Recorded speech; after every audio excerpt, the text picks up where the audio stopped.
gol é uma questão muito importante para a gente debater, né? Porque mesmo se fosse o Hugo Souza, que para mim tecnicamente é até melhor que o Gabriel Batista, também a gente não teria essa segurança por conta do fator nervosismo, a pouca idade, enfim. A gente sabe que que a camisa do Flamengo pesa muito, né? E o cenário do Maracanã é sempre complicado para qualquer goleiro, desde o veterano até os novatos nem se fala. Um destaque até bacana que um dos goleiros que o Flamengo vai ter à disposição, que é o João Fernando, né? Que era torcedor do Flamengo desde pequenininho, coleciona coisas do Flamengo, torcedor do Flamengo de arquibancada mesmo, é outro que está à disposição. E o Neneca teve a infelicidade, né, do empresário brigar com o Flamengo, né? Brigar entre aspas, né? Aquela declaração de que o Flamengo não tem projeto nenhum. Ele acabou nenhum. de falar, ele teve a oportunidade, entre aspas, né? Porque aí a gente perdeu, foi logo assim que ele deu a declaração, perdemos o Diego Alves por lesão, logo depois o César com Covid, tinha acabado de falar. Putz. Pois é. E agora o Diego Alves também, né? Também testou positivo, né, Rafa? O Flamengo divulgou hoje para a galera que ficou meio off durante o dia, não está ciente. O Diego Alves também testou positivo para a Covid-19, então também foi colocado de quarentena de no mínimo 10 dias. Então vamos ter que ir com os cria mesmo, não vai ter jeito.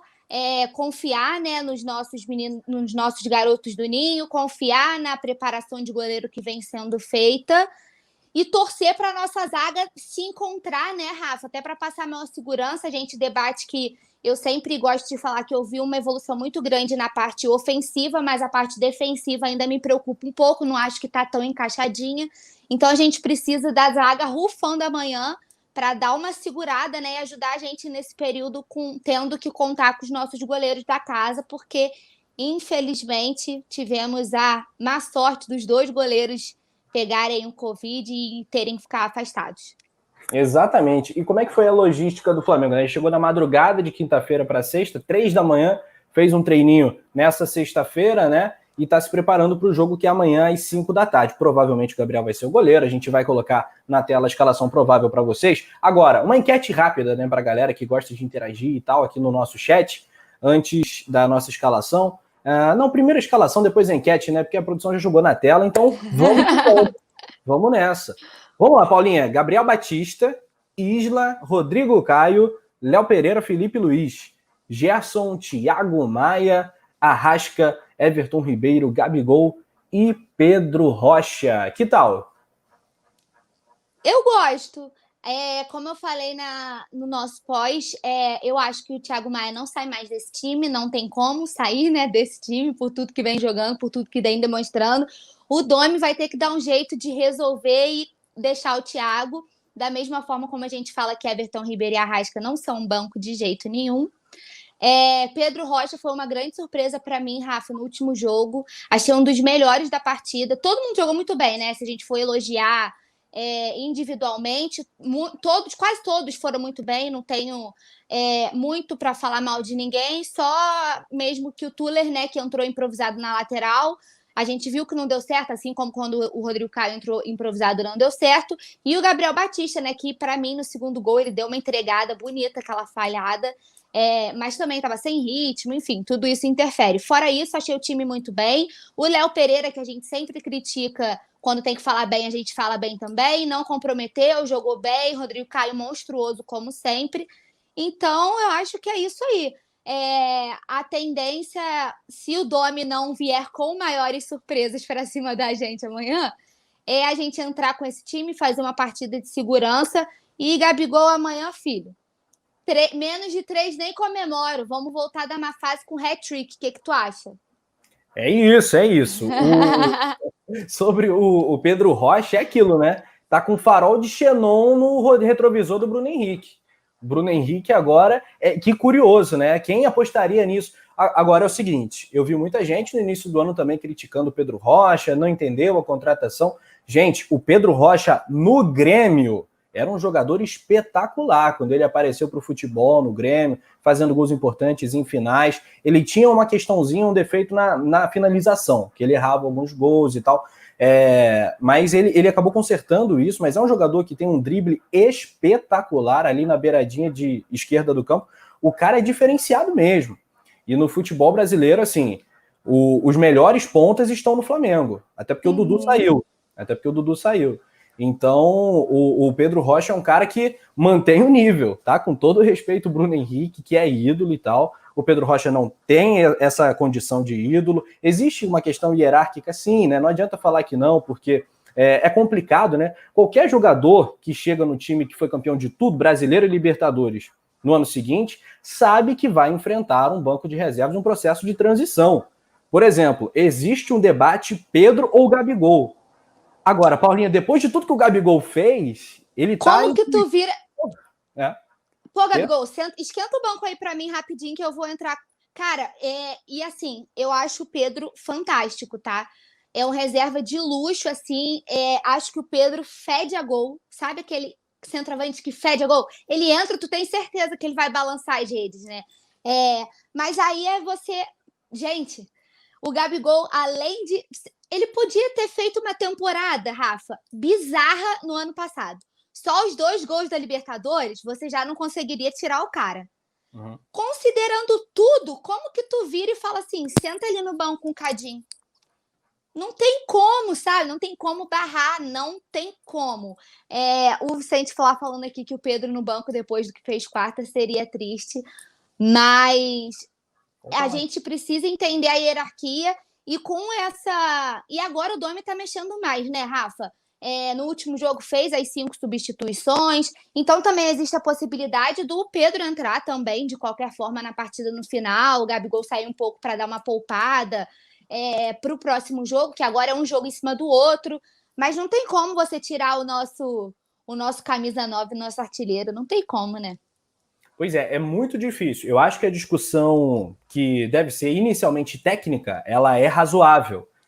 Surpresinha chegou! Ricardo Zogby, boa noite! Grande noite. Fala aí, Fala, Rafa, fala, Paula. E aí? Rapaz, tava no banco sem chuteira, porque tu mandou aquecer, eu já entrei, rapaz. Mas você é tipo o Pedro, né? Entra e faz logo 2 gols.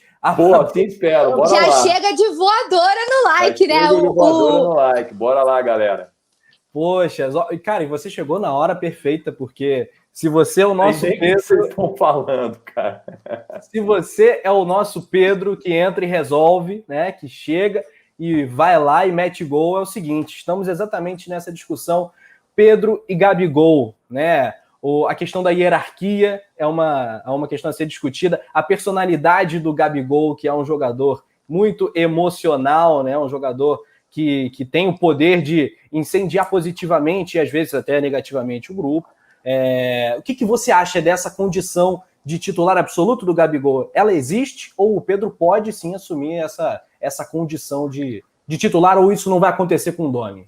Não, isso ainda existe, na minha opinião, ainda existe. Só que eu acho que o sistema que o Domi quer implantar no Flamengo favorece mais o Pedro. O estilo de jogo do Pedro. Então, a gente tem que respeitar um jogador que tem, nos últimos 12 meses jogando pelo Flamengo, tem mais de 60 gols. Foi artilheiro do Campeonato Brasileiro ano passado, artilheiro da Libertadores, artilheiro do Campeonato Brasileiro do ano retrasado. E é um baita jogador, o Gabigol joga pra caramba, cara. Agora, o Pedro, né, cara, a minutagem que o cara tem em campo é absurdo o que ele faz. Se somar os minutos do Pedro, eu tava vendo, dão aproximadamente 10 partidas. Aliás, dão 8 partidas, ele tem 8 gols. É como se ele fizesse um gol por jogo. Isso é uma média absurda. E isso reserva, né? Se a gente considerar que o cara é reserva. Justamente, porque foram raros os jogos que o Pedro jogou 90 minutos. Então, soma todas as minutagens dele desde que ele entrou, dão 8 jogos de 90 minutos. E ele tem 8 gols. Então, a cada 90 minutos, ele faz um gol. Isso é surreal, cara. Isso é média desses Lewandowski da vida, desses De Bruyne, desses caras top, entendeu? E o seguinte, o Pedro Sampaio, nosso comentarista, nosso queridaço, ele fez uma colocação no nosso grupo de WhatsApp que cabe uma discussão bem legal, que é o seguinte: o Gabigol é o melhor jogador do futebol brasileiro na opinião dele. Outros acham o Everton Ribeiro. Eu confesso que eu tenho até uma certa dúvida para emitir essa opinião, Agora, o Gabigol é um jogador muito completo, né? Aquele ponta de lança muito, muito efetivo, né? O cara que sai da área, participa bem do jogo. E Gabigol e Bruno Henrique é uma dupla já histórica para o futebol brasileiro, para o futebol sul-americano. Desfazer isso é muito complicado. Agora, tem o fator Pedro Rocha. E o fator Domi, Paulinho, que a gente ainda está tentando entender. Né, que ainda não entendi legal. Né? A gente agora está entendendo legal o Domi, porque está conseguindo resultados e jogos mais interessantes. Como é que você acha que vai se desenrolar esse processo todo e qual é, para você, o melhor jogador do Flamengo, consequentemente, do Brasil? Com todo respeito ao Gabigol, que para mim é ídolo demais, assim, sou muito, muito fã, mas para mim, hoje em dia, não tem jogador melhor que o Everton Ribeiro no Brasil. Everton Ribeiro é nojento, aquele gol dele foi mais 18 purinho. Acho que o Everton tá voando assim, em todos os sentidos, né? O Everton é tipo que onipresente. Onde você olha, Everton Ribeiro tá. Quando você acha que não tem jeito, o Everton resolve e tira a categoria e é mágica, sabe? Quando você olha, você fala, não tem jeito. O Everton, num passe de mágica, resolve a jogada. Enfim, para mim é o melhor jogador do futebol brasileiro. E Pedro Rocha é interessante, a gente fez uma matéria para o Coluna ontem, que ele é o jogador, ele entrou em 2 partidas de 7. Ele é o jogador que precisa de todo o Campeonato Brasileiro, que menos precisa de tempo para criar chances claras de gols. Então você imagina se um cara desse jogasse com mais frequência, se tivesse mais oportunidade. E assim, ele tá mostrando que ele não tá aqui para brincadeira não, que ele quer o lugarzinho dele no time titular. E acho essa disputa sadia, acho importante. E eu quero ver como que essa galera que ficou em casa, recuperando de lesão e assistiu o 5-3 fora o baile, vai se portar no jogo de amanhã. Eu quero ver como que vai ser o Gerson, que para mim ainda estava deixando muito a desejar, estava achando um Gerson meio preguiçoso, errando muita coisa boba.